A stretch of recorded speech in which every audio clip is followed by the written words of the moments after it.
lui, il connaît bien son affaire, et allez le voir et demandez-lui qu'il vous fasse des expériences.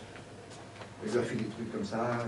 Oh, il a dit, mais c'est génial. Du coup, les bols, ils ont pris, au revoir. Ils ont eu une bonne notoriété grâce à ça, parce qu'ils savaient comment les utiliser. Hein. Le bol est vraiment très efficace, de toute façon. Surtout pour les gens qui veulent débuter, le mieux, c'est le bol de méditation. Hein. C'est mieux le bol de méditation. Après, on peut travailler avec les bols martelés, mais on est quand même mieux au départ avec les bols de méditation. Excusez-moi, vous pouvez... Il y a des gens... Allez-y, madame. Il y a des gens qui utilisent comme des petites cymbales. Là, oui, les tinchas. Les tinchas. Alors ça, c'est pareil, c'est pour la sonothérapie. Hein. C'est un petit peu comme maintenant, il y en a qui font avec les diapasons. Hein, c'est le même système. Hein, on les utilise de la même façon. C'est pour les fréquences aiguës. C'est pour travailler beaucoup en sonothérapie. Hein, voilà. Mais on ne fait pas de méditation avec ça. Hein, parce que les sons sont quand même assez aigus. Donc c'est pas bon. Et quand on choisit un bol, on prend le son qui vous convient. Hein, on l'écoute, il me plaît, c'est agréable au son, je le prends. Mais s'il ne me plaît pas, il ne faut pas le prendre. Il ne faut pas dire, voilà. C'est toujours un peu embêtant, c'est quand on vous offre un bol, il faut tomber pile. À moins que la personne soit avec vous, lui dit, tiens, je t'offre un bol, tu choisis. Voilà, c'est différent. Et quand vous achetez un bol, vous dites, ah, celui-là, il me plaît, mais c'est pas sûr que la personne lui plaise. Hein. Voilà. Moi, je vois des fois, il y a des couples qui viennent avec des enfants, ils veulent acheter un bol. Alors, la dame est sur celui-là, le monsieur dit non, moi je préfère celui-là, puis il y a des enfants, non, non, mais c'est celui-là que je préfère. Alors, chacun est branché sur un bol. Vous voyez, c'est pas facile de trouver un bol commun. Hein. Parce que c'est vraiment principalement pour les bols de méditation. Il faut vraiment que ça soit purement personnel. Après, pour les bols, dit des bols de thérapie, là c'est différent parce que c'est pas pour vous. C'est pour les gens. Et souvent quand je vois des thérapeutes qui ont des bols, ils travaillent avec les bols, je dis vous avez travaillé quoi? Je travaille avec un bol.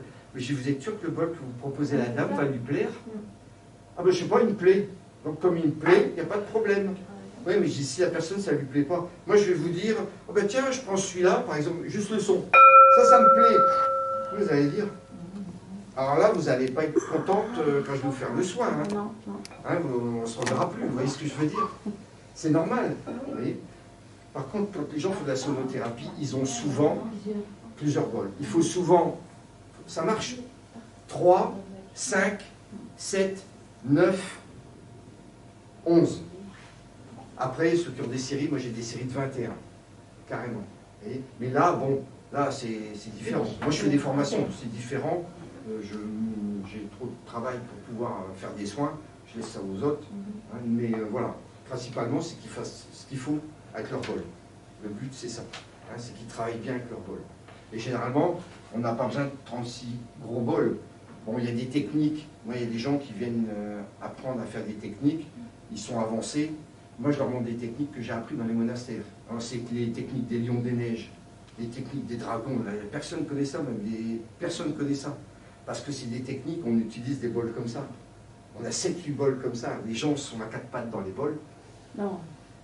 Une main dans chaque bol, un pied comme ça, et ils ont un bol sur le dos. Et là on tape, je vous garantis que là vous faites le lion des neiges. Je vous garantis que là les énergies travaillent. Parce que là ça travaille comme ça. Ça ce sont des techniques qui sont uniques. Bon maintenant on a le droit parce que il y a le représentant de Karmapa, il nous a autorisé à enseigner ça. Parce qu'avant, on n'avait pas le droit d'enseigner, surtout à des thérapeutes, parce que maintenant, il y en a qui sont évolués, ils ont avancé. Moi, je connais un thérapeute qui est à Fontainebleau, il a des beaux bols. Je sais qu'il m'a acheté quelques bols, il en avait des beaux. J'ai dit, vous allez faire du bon boulot. Et il est venu faire cette formation, il m'a dit, je veux apprendre ça, parce qu'il m'a dit, mais c'est génial. Ah, mais j'ai dit oui, parce que je dis là, vous allez pouvoir aider les gens d'une autre façon. Parce que c'est des techniques ancestrales qui existent depuis très longtemps. Là-bas, on n'a pas besoin de croire. Ça fonctionne, on conserve. Ça ne fonctionne pas, poubelle. Ouais, voilà. Ça marche comme ça chez eux. Et il m'a dit, nous, on n'est pas sur les formes de croyance, nous, il faut que ça fonctionne. Si ça ne fonctionne pas, c'est pas grave, on va chercher autre chose. Vous voyez, il fonctionne comme ça. Voilà, donc voilà, on a fait un petit peu le tour. Petite question. Des bols, si... Vous pouvez nous parler des marteaux, enfin des... Je ne sais pas comment vous appelez ça. Maillotches. Ça, c'est des maillotches, ça, c'est des bâtons de frappe. Hein. Souvent, alors quand on a les bols, on les reçoit, il n'y a pas de maillotche, il n'y a pas de bâton. Hein. On les fait fabriquer souvent en Inde. Hein. On les trouve dans les magasins de percussion. Hein. Oui, voilà, c'est ça. Vous allez sur Internet, vous regardez, le tout faux. Le problème, c'est quand vous avez un bol, vous voulez acheter une maillotche, le mieux c'est d'aller dans un magasin de musique percussion, vous allez avec votre bol. Ouais. Puis vous demandez tous les maillotches qu'ils ont, puis vous essayez. Celle-là elle est bien parce qu'il y a du feutre à l'intérieur. Si vous sortez des maillotches, ça va être trop dur. Et vous essayez les maillotches. Ils en ont des petites, hein. Ils ont des petites maillotches pour faire sur les petites savates. Et vous essayez la maillotche qui va le mieux. Maintenant, ils commencent à connaître les magasins de musique. Ils voient des gens arriver. Je sais qu'à Paris, il y a des magasins de percussion. Hein, du côté de Pigalle, tout un tas de magasins de percussion. Ils sont habitués maintenant. Hein, avant, j'ai vu ce que c'est que ça. Ils veulent chantant. Mais maintenant, voilà, il n'y a pas de problème. Quand on est à Paris, il y a un magasin de percussion. Donc, ils trouvent ce qu'ils veulent. En province, c'est un peu plus compliqué. Hein, il y a un magasin, je crois, à Montereau. Il y a un petit magasin sur la nationale. Oui. Il y a une fois, il m'a dit j'ai des gens qui sont venus avec des espèces de casseroles. J'ai dit chez les maillotches, je n'ai jamais vu ça. Voilà. C'est vrai que c'est plus facile de travailler comme ça que de travailler comme ça. C'est plus simple. Mais pour le faire chanter, vous ne pourrez pas avec ça. Il faudra que vous ayez votre bâton. En fait, si on veut plusieurs sons, il faut acheter plusieurs maillots ou bâtons. Voilà, vous avez compris. Parce que selon vous voyez, là, j'ai pas le même son.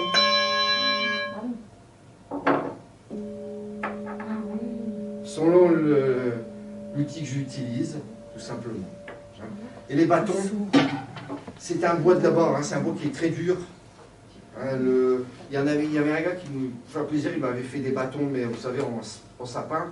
Mais au bout d'une semaine, le sapin, là, le bois est très très dense.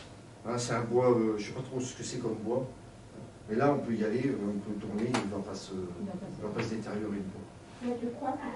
Pardon? Bois de? C'est un bois des montagnes. Alors, je ne sais pas ce que c'est comme bois exactement. Hein, ils ne savent pas, de toute façon, ils ont des morceaux de bois, ils les font, et ils vous disent, je sais pas, c'est du bois. Donc, on ne va pas dire si c'est du bois. Voilà, donc je vais vous laisser une petite affiche. Hein. Voilà, comme ça, oui, il y a mon adresse, moi je suis près de Sens. Hein, comme ça, vous voyez. Et, hop. Merci. Je